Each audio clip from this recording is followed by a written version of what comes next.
एक छोटे से गांव में अमित अपनी बूढ़े माँ सरस्वती और पत्नी कंचना के साथ रहता था। अमित के पास गांव में एक छोटा सा खेत था। उसी में वो खेती करके अपना घर चलता था। कंचना एक बहुत ही चतुर महिला थी, जो अपनी सास सरस्वती को बिल्कुल भी पसंद नहीं करती थी। वो हर समय उन पर चिल्लाती ही रहती थी। अमित भी अपनी माँ से बहुत कम प्यार करता था, लेकिन सरस्वती बेचारी सभी तकलीफों को सह रही थी और उनसे कुछ भी नहीं कहती थी।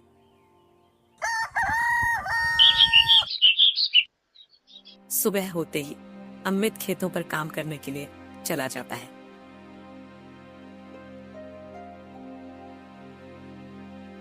और इधर सरस्वती बेचारी लेटे लेटे बहुत थक गई थी, तो वो टहलने के लिए निकल जाती है।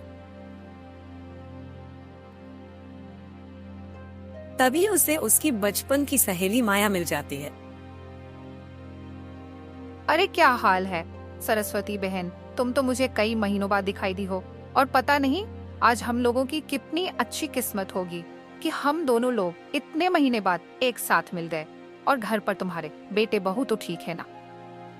हाँ माया बहन, तुम बिल्कुल ठीक कह रही हो। अरे आज हम लोगों का भाग्य ही खुल गया, जो बचपन की दोनों सहेलियां मिल गई। और हाँ माया बहन, मैं भी ठीक हूँ और मेरे घर में बहू बेटे भी ठीक है।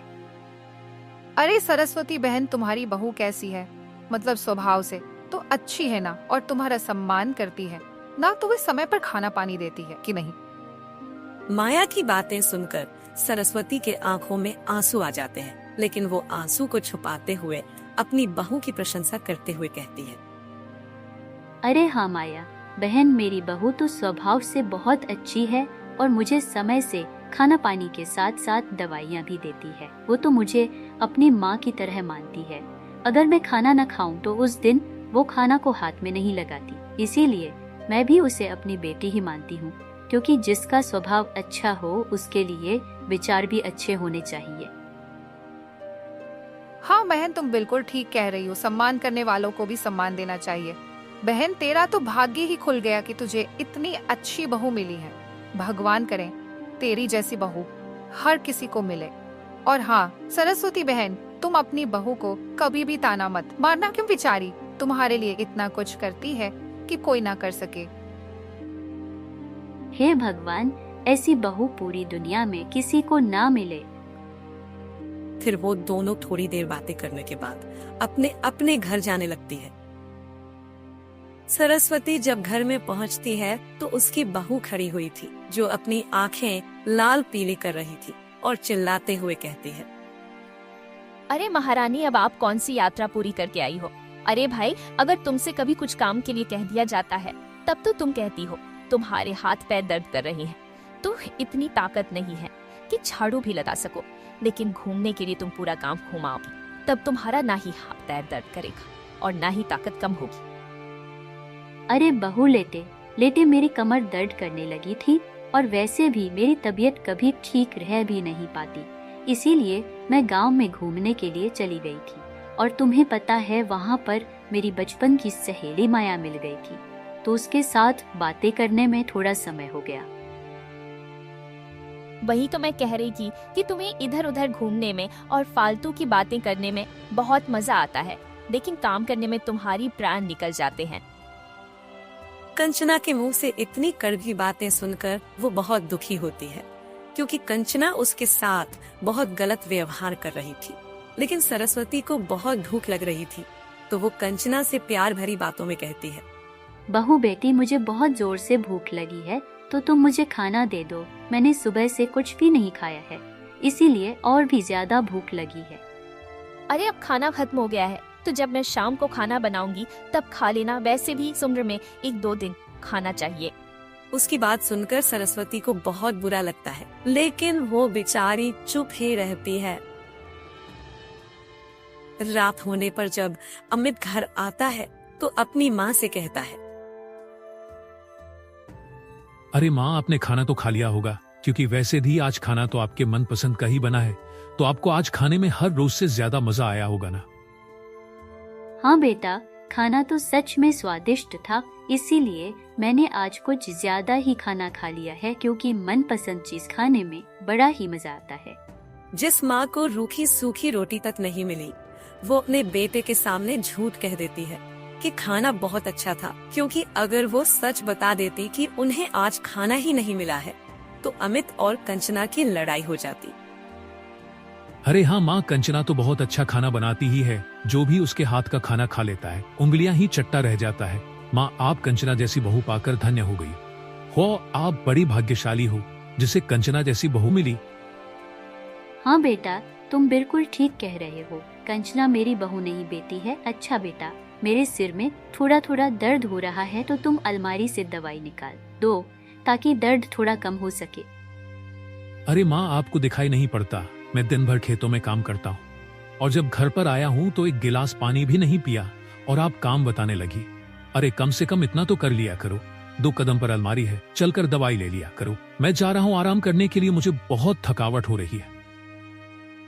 ठीक है बेटा, तुम जाओ आराम करो और मुझे माफ कर देना, मेरी गलती हो गई कि मैंने तुमसे अलमारी से दवाई निकालने के लिए कहा। अमित गुस्से में वहाँ से सीधे कंचना के कमरे में चला जाता है।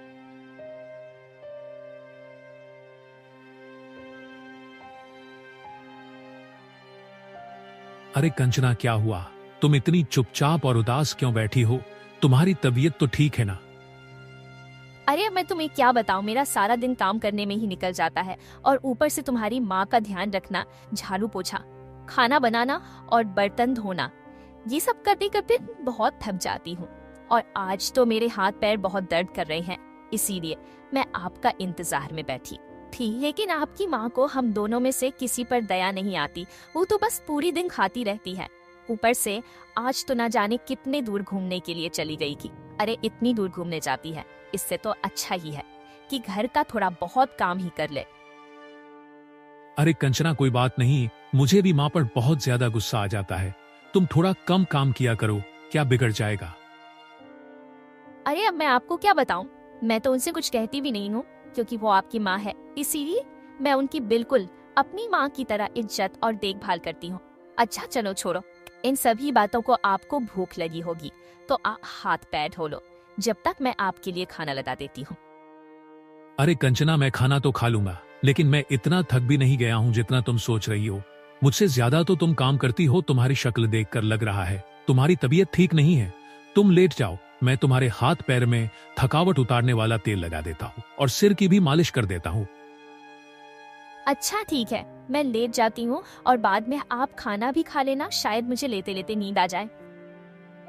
उन दोनों की सारी बातें सरस्वती चुपचाप सुन रही थी, जिसे सुनकर उसे बहुत दुख होता है। हे भगवान, ये मुझे कैसा बेटा दिया है। अरे ये तो अपनी पत्नी के चक्कर में मुझे ही भूल गया। जब मैंने इससे दवाइयाँ निकालने के लिए कहा तो मेरी से थकावट हो रही है, ऐसा क्या कर चला गया और वहाँ पर अपनी पत्नी की तेल से मालिश कर रहा है। हे राम, इससे अच्छा अब आप मुझे इस घर से उठा लो। अब मुझे और नहीं जीना, इस दुनिया से मैं बहुत परेशान हो चुकी हूँ।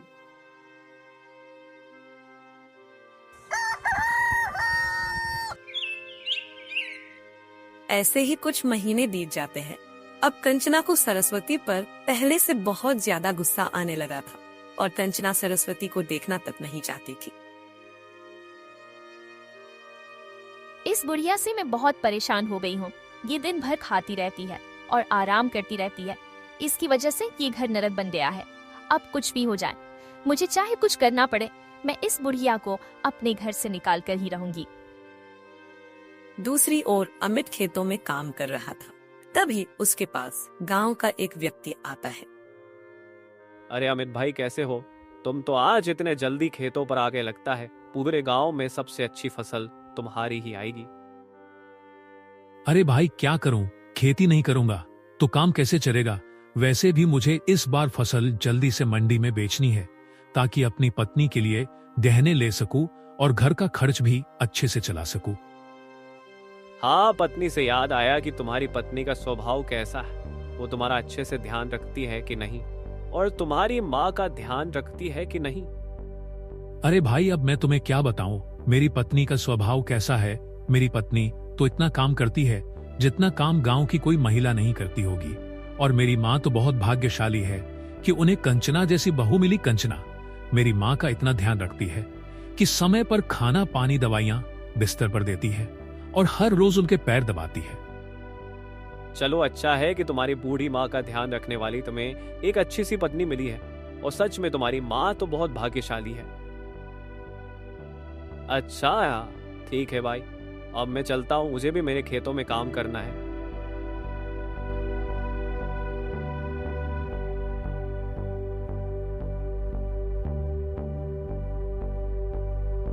शाम होने पर जब अमित घर आता है तो कंचना कहती है,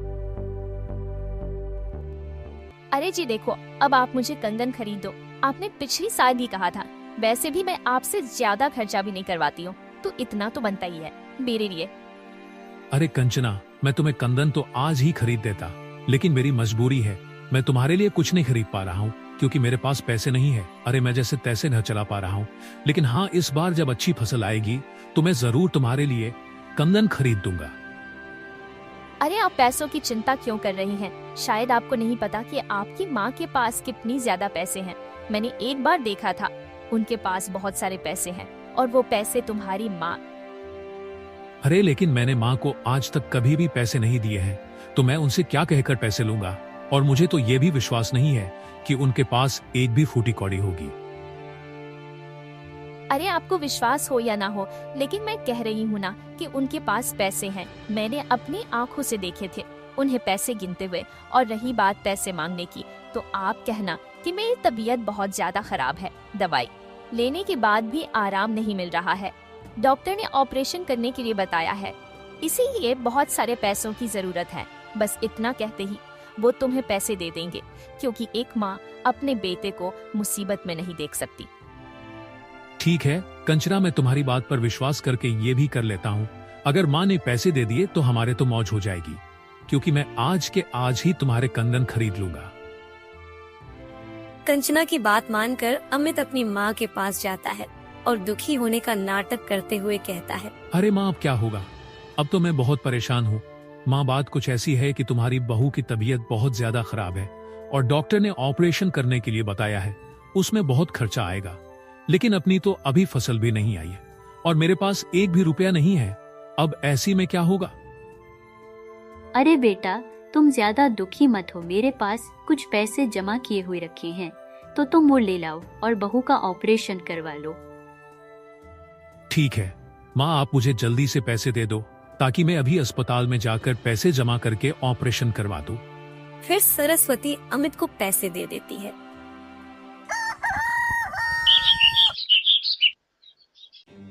देखो जी, अब तुम्हारी माँ की तबीयत बहुत ज्यादा खराब रहने लगी है और उनकी दवाई का खर्चा भी पहले से बहुत ज्यादा बढ़ गया है, इसीलिए अब हमारे पैसे भी फालतू में बर्बाद हो रहे हैं। तो आप कुछ ऐसा करो, तुम्हारे इस घर को छोड़कर चली जाए। हाँ, तुम ये बात बिल्कुल ठीक कह रही हो कि हमारे पैसे बेफालतू में माँ की दवाइयाँ में बर्बाद हो रहे हैं, लेकिन अगर मैंने अपनी माँ को ऐसे घर से भगाया तो गांव के लोग देखेंगे, ऊपर से मुखिया जी मुझे कड़ा दंड भी दे सकते हैं। लेकिन अगर माँ की दवाइयाँ में ऐसे ही पैसे बर्बाद होते रहेंगे तो हम कंगाल हो जाएंगे।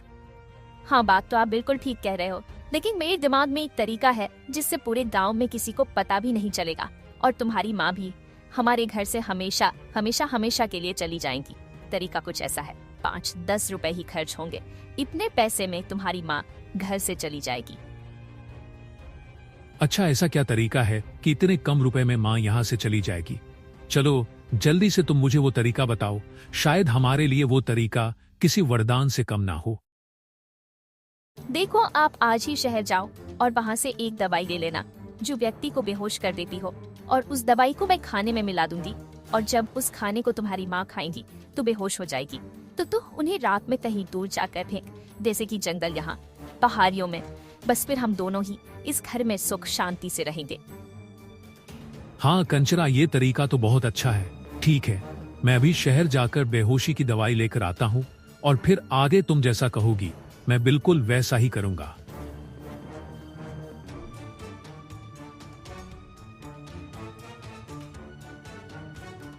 फिर शाम को कंचना खाने में दवाई मिलाकर बनाती है और खाना भी सरस्वती के पसंद का बनाती है।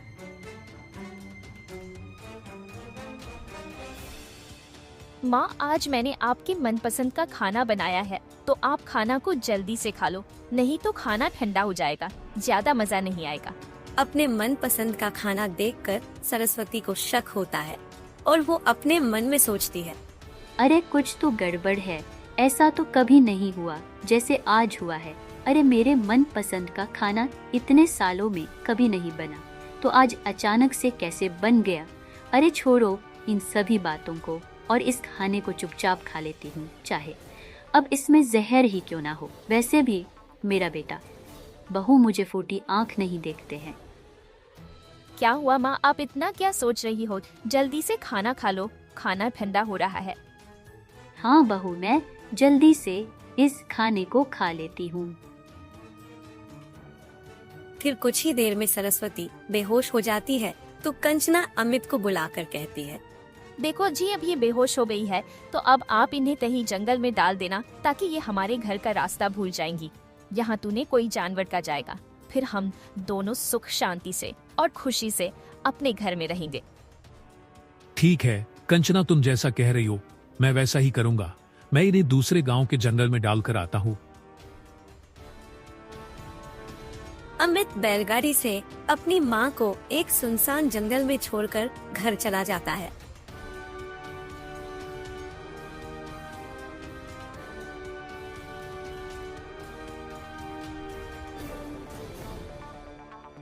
कुछ देर बाद सरस्वती को होश आ जाता है तो वो अपने आप से कहती है, अरे मुझे तो पहले ही शक था कि आज मेरे साथ कुछ ना कुछ जरूर बड़ा होने वाला है, क्योंकि कभी भी मेरे मनपसंद का खाना नहीं बनाया गया था और आज अचानक से मेरे मनपसंद का खाना बनाया गया।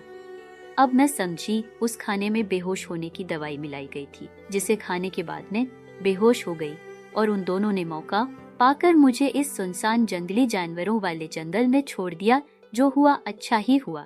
जब अपना बेटा होकर मुझे नहीं प्यार करता था, तो बहू तो वैसे भी दूसरे घर की थी। हे भगवान, ऐसे बेटे से तो अच्छा था कि मुझे कोई बेटा ही नहीं होता। पता नहीं मैंने पिछले जन्म में कौन से पाप किए होंगे, जिसका फल मुझे ऐसा मिला। ऐसा कहकर वो जोर जोर से रोने लगती है। तभी उसके रोने की आवाज सुनकर वहाँ पर एक व्यक्ति आ जाता है। अरे माता जी, आप कौन हैं और इतनी रात में इतने घने जंगल में क्या कर रही हैं? आपकी शक्ल देखकर साफ साफ पता चल रहा है कि जरूर आपके साथ कोई बड़ी घटना हुई है। कृपया करके आप मुझे बताइए आपके साथ क्या हुआ है।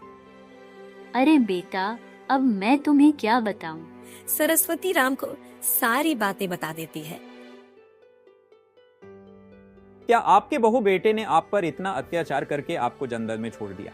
हे राम, तेरी भी लीला अपरंपार है। जिसे माँ की जरूरत है उससे बचपन में ही उसकी माँ छीन ली, और जिसे माँ का प्यार दिया उसने उसे प्यार नहीं जहर मिला दिया। माता जी, मेरा नाम राम है और मैं पास ही में एक छोटी सी झोपड़ी में रहता हूँ। मेरे माँ बाप बचपन में ही एक दुर्घटना में दुनिया छोड़कर चले गए। जब से मैं अकेला ही रहता हूँ और आपको पता है, मैं प्रतिदिन भगवान से अपने माँ बाप के लिए प्रार्थना करता था। लगता है भगवान ने मेरी प्रार्थना सुन ली, उन्होंने आपके रूप में मेरी माँ मुझे वापस कर दी।